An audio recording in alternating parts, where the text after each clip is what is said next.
Bonjour à tous, j'espère que vous allez bien. Nous voilà pour une toute nouvelle vidéo sur la chaîne YouTube Révision aide-soignante 2.0. Lundi, nous avions commencé notre nouveau programme de rentrée avec une première vidéo consacrée au rôle aide-soignant. Si tu ne l'as pas vue, je t'invite à aller la visionner.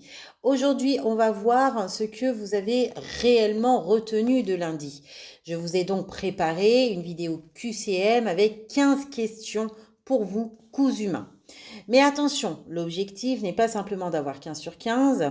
Sachez qu'à chaque question, je vais vous donner la réponse et surtout vous expliquer pourquoi.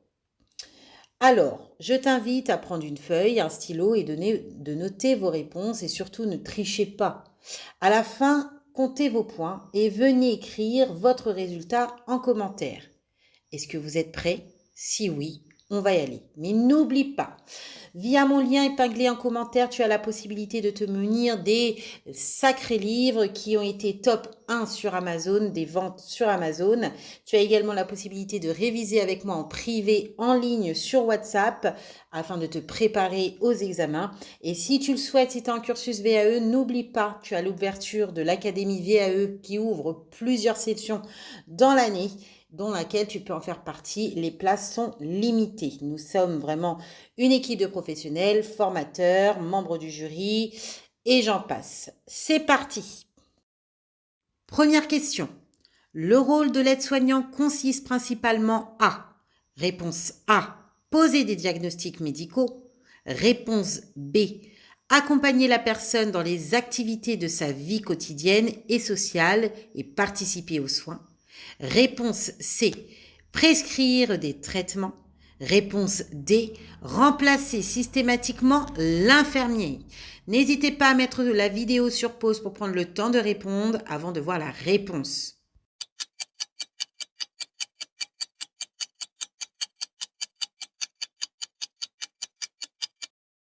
La réponse était la réponse B, bien évidemment, celle-ci elle était simple. L'aide-soignant accompagne la personne dans les activités de sa vie quotidienne et sociale et participe aux soins dans le cadre de ses compétences. Et surtout, souvenez-vous de ce que nous avions vu lundi. Accompagner ne signifie pas faire systématiquement à la place de la personne. Votre objectif est aussi de favoriser son autonomie. Question 2. Vrai ou faux? Pendant une toilette, si le patient est capable de se laver seul le visage, l'aide-soignant doit quand même le faire à sa place pour gagner du temps. Vrai ou faux?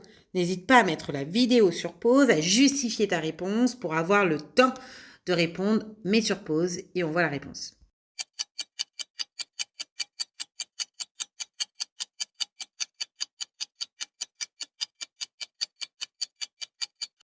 La réponse, elle est bien évidemment fausse. Si la personne est capable de réaliser une partie de sa toilette seule, on va donc chercher à maintenir et à favoriser son autonomie. Bien entendu, on adapte toujours l'accompagnement en fonction de son état du jour et de ses capacités. Question 3. Pendant une toilette, vous remarquez une rougeur inhabituelle au niveau du sacrum. Que faites-vous? Réponse A, vous l'ignorez puisqu'il ne s'agit pas d'une plaie. Réponse B, vous attendez le lendemain pour voir si elle disparaît. Réponse C, vous observez la situation et transmettez l'information à l'infirmier selon le contexte. Réponse D, vous annoncez au patient qu'il a une escarre.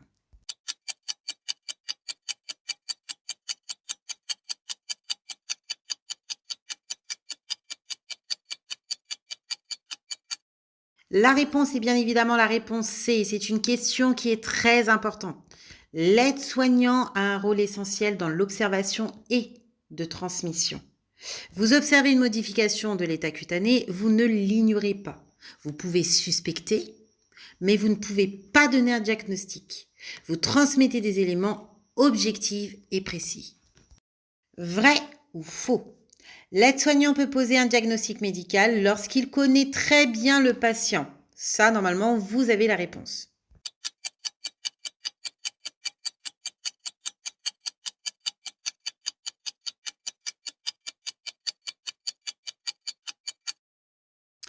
Eh bien, c'est faux. Connaître parfaitement un patient ne vous autorise pas à poser un diagnostic médical. Non. Vous pouvez en revanche remarquer qu'il existe un changement par rapport à son état habituel. Et ça, c'est extrêmement précieux. Vous pouvez dire Madame X est habituellement très bavarde. Ce matin, elle répond très peu. Elle semble somnolente et elle n'a pas bien pris son petit déjeuner. Ça, ce sont des observations qui peuvent être transmises. Mais attention, ça ne vous donne en aucun droit de poser un diagnostic. Parmi ces propositions, laquelle correspond à une observation objective? Réponse A. Monsieur Dupont ne va vraiment pas bien. Réponse B. Je pense que Madame X fait une infection. Réponse C. Monsieur Dupont dit avoir mal au ventre et je constate qu'il a très peu mangé ce midi. Réponse D. Madame X est bizarre aujourd'hui.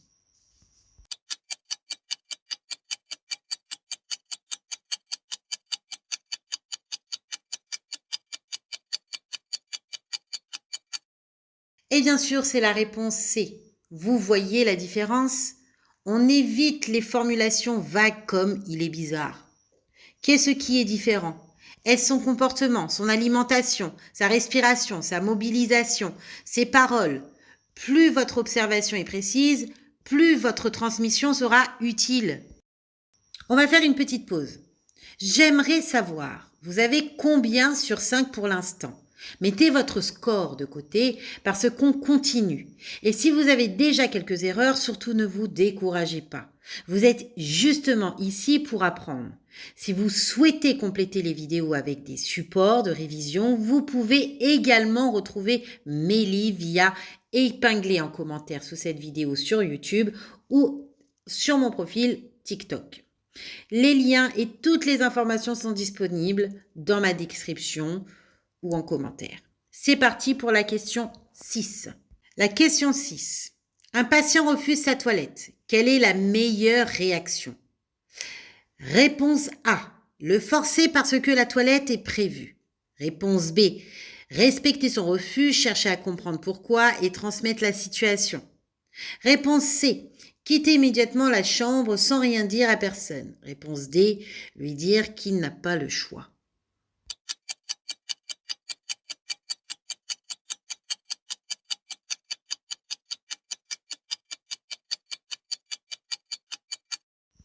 Bien évidemment, la réponse est la réponse B. Le consentement de la personne est fondamental. N'oubliez pas la loi Kouchner. Vous pouvez essayer de comprendre. A-t-il mal? Est-il fatigué? A-t-il froid? Souhaite-t-il faire sa toilette plus tard? Vous adaptez votre communication et votre prise en soin.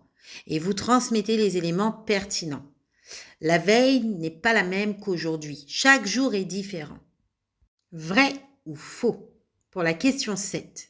Une information importante observée pendant un soin doit être transmise à l'équipe. Vrai ou faux?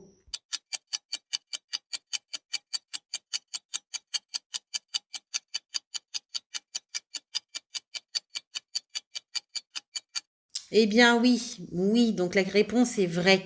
Les transmissions participent à la continuité et à la sécurité des soins et de l'accompagnement.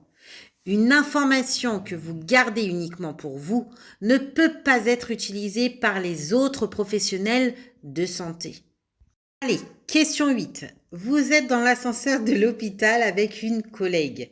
Pouvez-vous discuter de la pathologie d'un patient si vous ne dites pas son nom? Oui ou non?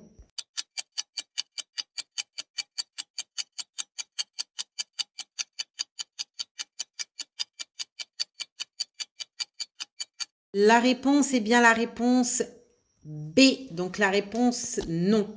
Attention à la confidentialité, vous ne savez pas qui se trouve autour de vous. Une personne peut parfois être identifiable. Et oui, grâce à d'autres informations, même sans donner son nom. C'est une faute grave. Vous touchez à la loi Kouchner. Les situations des patients ne se discutent donc pas dans les lieux publics. Question 9. Une amie vous dit, tu travailles dans le service où mon voisin est hospitalisé. Tu sais ce qu'il a? Que répondez-vous? Réponse A. Vous lui expliquez uniquement les grandes lignes. Réponse B. Vous lui répondez si elle promet de ne rien répéter. Réponse C. Vous ne communiquez aucune information concernant le patient.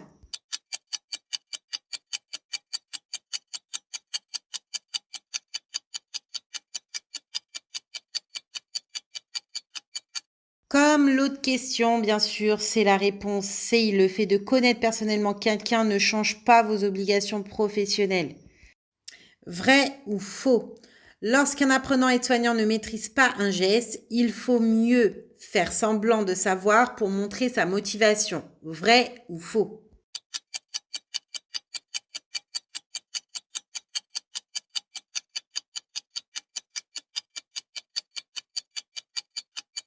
Bien évidemment, c'est faux. Et j'insiste énormément sur cette question. Et oui, vous êtes en formation. Vous avez le droit de ne pas savoir. En revanche, vous avez la possibilité de reconnaître vos limites et de demander à être accompagné. Dire je ne sais encore, je n'ai encore jamais utilisé un geste ou réalisé un geste. Pouvez-vous me montrer et m'accompagner? Est beaucoup plus professionnel que de prendre un risque pour le patient. Vous accompagnez une personne au repas. Depuis plusieurs jours, elle mange normalement. Aujourd'hui, elle ne consomme presque rien. Quelle information est pertinente? Réponse A. Rien, parce qu'un repas ne veut rien dire. Réponse B. Le changement de son alimentation par rapport à ses habitudes. Réponse C. Uniquement ce qu'elle a mangé au dessert.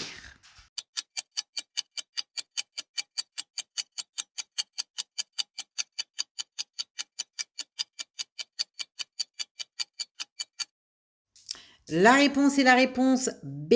Ce qui doit attirer votre attention ici, c'est notamment le changement par rapport à son état habituel. Vous observez, vous pouvez échanger avec la personne et vous transmettez les éléments pertinents. Allez, on arrive au bout. Question 12. Quelle transmission est la plus professionnelle? Réponse A. Madame X n'est vraiment pas comme d'habitude. Réponse B. Madame X est bizarre. Réponse C. Madame X, habituellement autonome pour son repas, a mangé environ un quart de son plateau ce midi et dit ne pas avoir faim.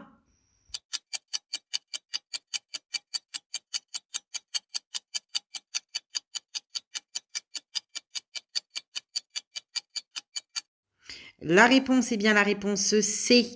Là, nous avons des informations précises. On sait ce qui a été observé, on connaît le changement et on rapporte également les paroles de la personne. C'est beaucoup plus exploitable par l'équipe. Vrai ou faux? Question 13. Le rôle de l'aide-soignant se limite aux soins d'hygiène. Vrai ou faux?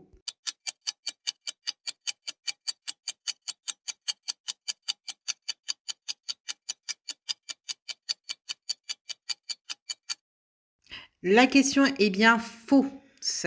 Et oui, et j'espère que vous n'êtes pas tombé dans le piège du coup.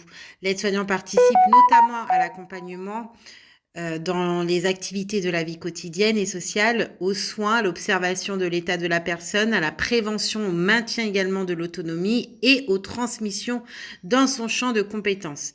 Le métier est donc beaucoup plus large que la réalisation d'une toilette. Question 14. Vous constatez qu'un patient habituellement autonome est aujourd'hui très essoufflé lorsqu'il se lève. Quelle est votre priorité? Réponse A. Lui dire de continuer à marcher pour retrouver son autonomie. Réponse B. Prendre en compte ce changement, sécuriser la personne et alerter. Transmettre rapidement selon la situation. Réponse C. Attendre la prochaine relève.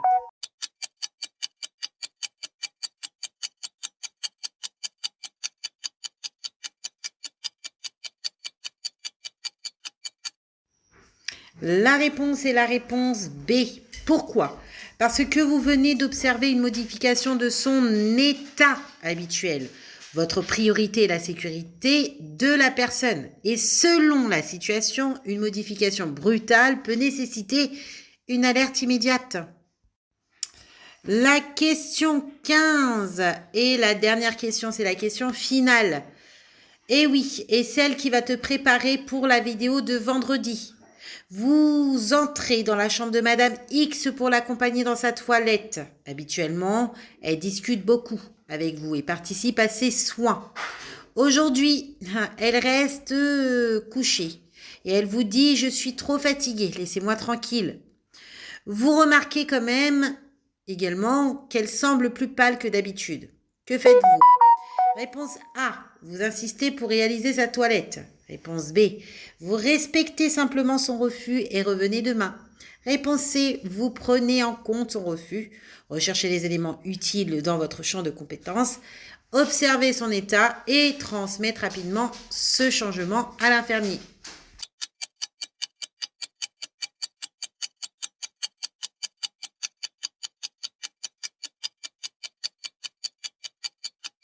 Et oui, la réponse est la réponse C. Et cette question résume une grande partie de ce que je veux tout simplement que vous reteniez aujourd'hui. Vous avez le respect du patient, l'observation, la comparaison avec son état habituel, la sécurité et bien évidemment la transmission. Avant de regarder votre résultat final, une information pour les professionnels qui passent la VAE aide-soignant. Si vous souhaitez être accompagné dans votre parcours, notamment pour travailler vos situations professionnelles et préparer votre passage devant le jury, vous pouvez retrouver toutes les informations concernant mon académie VAE aide-soignant dans la description. Maintenant, comptez vos bonnes réponses. De 13 à 15 bonnes réponses, ça c'est excellent. Les bases concernant le rôle de l'aide-soignant commencent à être bien acquises. 10 à 12, c'est très bien, c'est bien. Il reste quelques notions à consolider. 7 à 9, vous avez compris une partie du cours. Mais je vous conseille de revoir la vidéo du lundi et de refaire ce QCM dans quelques jours. Moins de 7. Pas de panique, c'est pas grave. Vous êtes ici pour apprendre. Retournez, regardez le cours de lundi, la vidéo qui est précédente. Tranquillement, prenez quelques notes et revenez refaire ce QCM. Votre objectif n'est pas d'être parfait dès maintenant. Votre objectif est de progresser. Et maintenant, rendez-vous vendredi parce qu'on va passer à une étape supérieure. Lundi, je vous rappelle, vous avez appris. Aujourd'hui, vous avez révisé.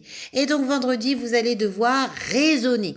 Je vais vous présenter plusieurs situations professionnelles comme si vous étiez réellement en stage. Et cette fois, je ne vais pas immédiatement vous proposer des réponses. C'est vous qui allez devoir me dire ce que vous feriez. Allez, abonnez-vous, activez la cloche de notification et surtout écrivez-moi maintenant dans les commentaires combien est votre score. Le lundi de chaque semaine, on apprend. Le mercredi de chaque semaine, on révise. Et le vendredi, on raisonne. À vendredi!